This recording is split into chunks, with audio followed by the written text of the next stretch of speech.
So, hello guys and welcome to the video number 11. Alors aujourd'hui, ce que nous allons essayer de faire, c'est essayer d'appliquer un petit code CSS pour avoir quelque chose d'assez nice, quelque chose d'assez amazing. Ok, donc je viens sur le lien et vous allez voir ce que je veux essayer de réaliser avec vous dans cette vidéo. C'est lorsque je pointe sur le lien, j'ai un soulignement aussi bien vers le haut que vers le bas. Ok, donc pour cela, je vais décaler ici ma page web vers la droite. Également mettre mon code CSS vers la gauche et effacer tout ceci. Je vais le refaire avec vous. Alors, nous allons utiliser les pseudo formats, donc a2.over, pour dire que lorsque les liens seront survolés. Alors, qu'est-ce qu'il fallait faire? Il fallait modifier la couleur et donner comme couleur le jaune. Ok, color yellow. Donc, c'était plutôt du blanc, je crois. White. Ok, donc actualisons et voyons le résultat. Lorsque je clique, j'ai du blanc. Deuxième des choses, c'est d'appliquer maintenant un soulignement vers le bas lorsqu'on va maintenant survoler également l'élément. Donc, texte, decoration, on l'avait déjà vu. Il faut donner comme valeur underline, qui veut dire soulignement vers le bas. Donc, ceci va se passer lorsque le lien sera survolé. Lorsque le lien n'est pas survolé, il n'y a pas de décoration, la couleur est jaune. Mais lorsque le lien sera survolé, la couleur sera blanche et il y aura une décoration vers le bas, donc un soulignement vers le bas. Actualisons et bam. Vous voyez, ici, apparaître le soulignement et la couleur change. Mais dans ce que je vous ai montré tout à l'heure, il y avait à la fois un soulignement vers le bas, mais un soulignement vers le haut. Alors, qu'est-ce qu'on peut faire premièrement? La première idée qui nous vient en tête, c'est de mettre également ici un overline. Ok? Donc, au lieu de mettre underline, nous allons mettre également overline.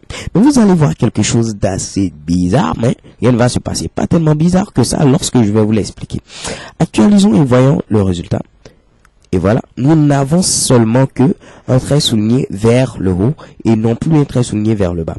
Tout simplement parce que lorsque le navigateur va essayer d'interpréter ce code, il le fait ligne par ligne. Donc lorsqu'on vient au niveau de A de .over, donc lorsque le lien est survolé, il va appliquer premièrement la couleur blanche, chose qu'il fait à merveille.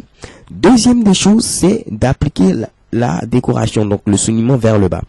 Et lorsqu'il applique, on lui demande après encore d'appliquer un soulignement vers le haut. Donc il se dit, ah, on ne veut plus un soulignement vers le bas, mais on veut seulement un soulignement vers le haut. Donc il fait simplement la dernière chose que nous l'avons demandé, c'est-à-dire afficher un soulignement vers le haut. Si j'avais mis auparavant, par exemple ici, overline, donc il aura premièrement affiché un soulignement vers le haut.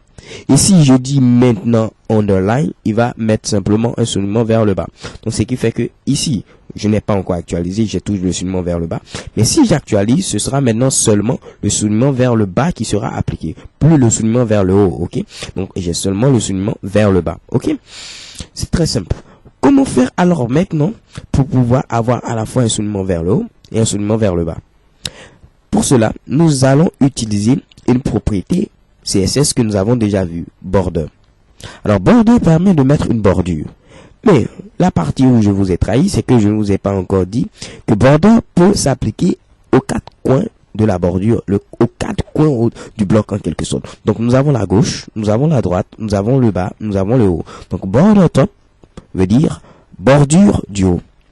Border bottom signifie bordure du bas. Border left signifie bordure vers la gauche, donc bordure de la gauche plutôt, et border right signifie bordure de la droite. Ok, n'oubliez pas le tiret qui sépare border et la position. Donc ce que nous avons fait, nous avons déjà un soulignement vers le haut avec overline. Donc avec la bordure, nous allons simuler un soulignement plutôt vers le bas cette fois-ci. Donc nous avons un soulignement déjà vers le haut, nous allons simuler un soulignement vers le bas avec border quoi, border bottom, pour dire soulignement vers le bas. Alors comme valeur, nous allons donner 1 pixel pour la largeur solide. Donc on ne va pas mettre ici 2 pixels ou 3 pixels, sinon on va remarquer que ce sera pas la même chose. Donc on donne quelque chose de soft, quelque chose de light, 1 pixel solide, et comme couleur, on ne va pas faillir à la règle, toujours comme couleur blanche. Ok, actualisons et voyons le résultat. Et voilà, shake et bam, vous avez à la fois le soulignement vers le haut et le soulignement vers le bas. So guys, thank you for watching and see you to the next video. Bye bye. EXO.